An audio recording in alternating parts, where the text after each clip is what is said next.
Hey everyone, and thank you for joining me today on Makers of the Metaverse, where we take a closer look at the final frontier of the digital revolution. As always, I'm your host, Jason Cassidy. If you're into real estate, then boy oh boy did you ever end up in the right place. And that's because we're about to take a dive into the deep end of the Metaverse real estate market. We'll be looking at the pros and cons of virtual real estate and how it stacks up against physical real estate. So plug in, because this incredible journey officially begins now.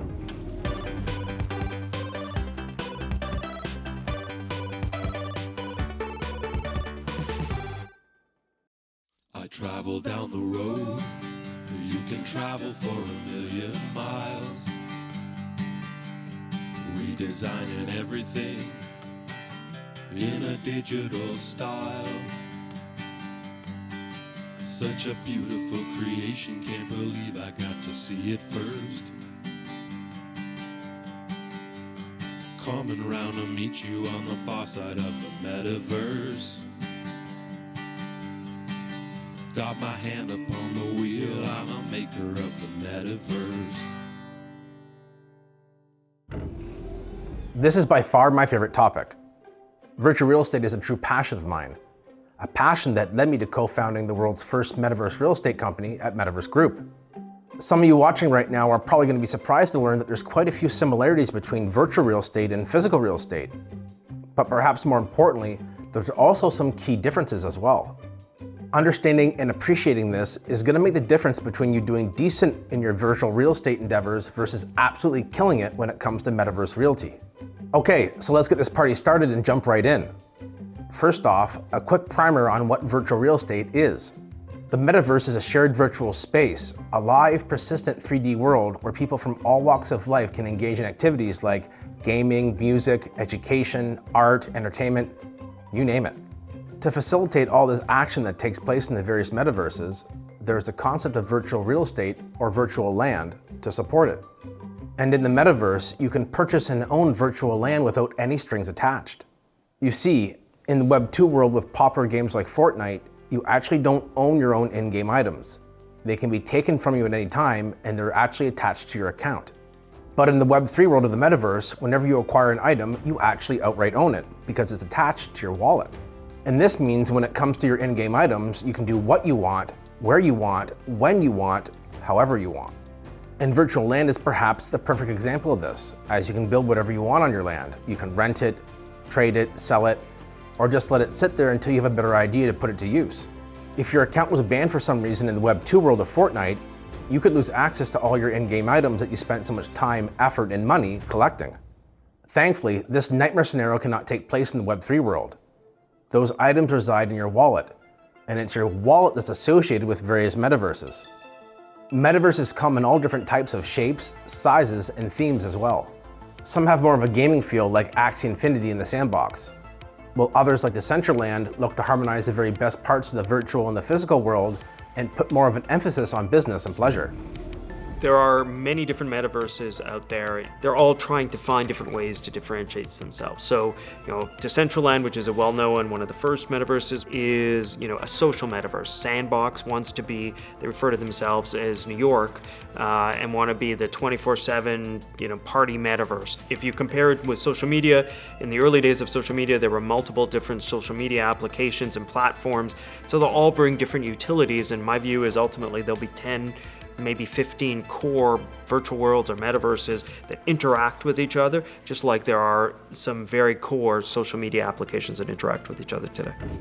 New metaverses have the challenge of developing interesting scenes and experiences on the land that resides within its digital borders. Just like trying to settle a new area in the physical world that has nothing built up yet, in the virtual world, this can also be hard at first. However, in the virtual world, this challenge can end up being very rewarding. And it can also be extremely financially lucrative. Virtual real estate is a new investment opportunity that comes with an NFT wrapper around it. NFTs stand for non-fungible tokens, and in the crypto world, NFTs represent anything that's truly unique, like the piece of art that your daughter drew for you or the deed to your house. To fully appreciate this distinction, think about the $10 bill that's in your wallet right now. They have the same value as all the other $10 bills in your wallet, making them interchangeable and thus fungible. Now, think of Bitcoin. You aren't concerned which Bitcoins you receive in payment as long as you receive the proper amount of Bitcoin that you're owed. You aren't concerned about this because Bitcoin is a fungible asset and thus is interchangeable. In contrast, a custom antique watch has its own unique set of properties and thus is not interchangeable, and that makes it non-fungible. Basically, NFTs are digital assets that come with their own unique set of properties. However, NFTs can also represent physical items.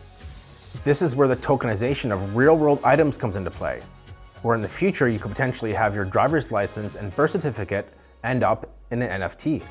So now we know that virtual land in the metaverse comes in the form of an NFT, and that NFT is something that you own outright because it resides in your digital wallet.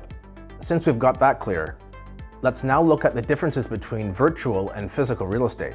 Well, there's a lot of attributes about virtual land that are similar to real land. So for example, there's a scarcity to it, there's location value if there's a lot of visitor traffic there, and there's the utility from it. And so I think if you were to imagine the metaverse like a Monopoly board, but rather than having just 28 parcels of land and 8 players, there's many more parcels of land that you can develop and potentially millions and millions of users that you can collect rent from and you can create immersive experiences for.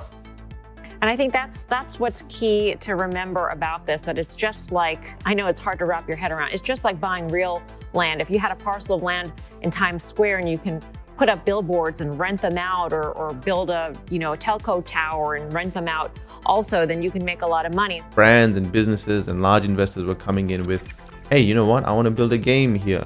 So Maddie, this is awesome land you have. Can I buy it off you for X amount of money? And sometimes you get really good offers for lands that you bought for 1/5 of the price. It was very new to a lot of people, and that was where the fun was. The joy was trying to figure out an economy that was completely new. And if you knew how it worked and you were one of the very few people, you had a tremendous advantage for that whole industry. Virtual real estate comes with some serious perks that physical real estate just cannot match. For starters, virtual real estate has a much lower barrier of entry when it comes to cost. Just about anyone can afford to dip their toes into the shallow end, as the prices for a single plot of land can range from $50 US all the way up to $100,000 US. There is no yard work required or TLC to address in your newly bought home. Nor is there a need to repair your roof or deal with a pesky insect infestation. There are no building codes to look into, no permits to acquire, nor any covenants or restrictions on what you can do with your land. You don't have to worry who owns the mineral, surface, water, or timber rights to your virtual land either, because the metaverse just doesn't care about this stuff. You also don't have any property tax to deal with, nor the need for home insurance. You aren't paying for utilities each month either, and you can forget about having to fork out cash for HOA fees too. Because virtual real estate is so much cheaper than physical real estate, there really isn't a need for mortgages either, which means that landowners aren't getting into trouble making risky bets. And the savings just keep on coming because there's no lawyers involved or land transfer taxes to pay. In fact, there's no closing costs at all, not even a home inspection. Sounds pretty good, right? Well, it gets even better. As with physical land, you can put virtual land to work in many different ways. You can keep it as a primary residence for personal use or start a new business offering products and services. You can also take an existing business's digital footprint to the next level, well beyond a website. They now have a storefront in the metaverse. And that concludes part 1 of our virtual real estate tutorial. Be sure to come back soon and check out the second installment. Until next time, have fun, enjoy life, and I will see you on the far side of the metaverse.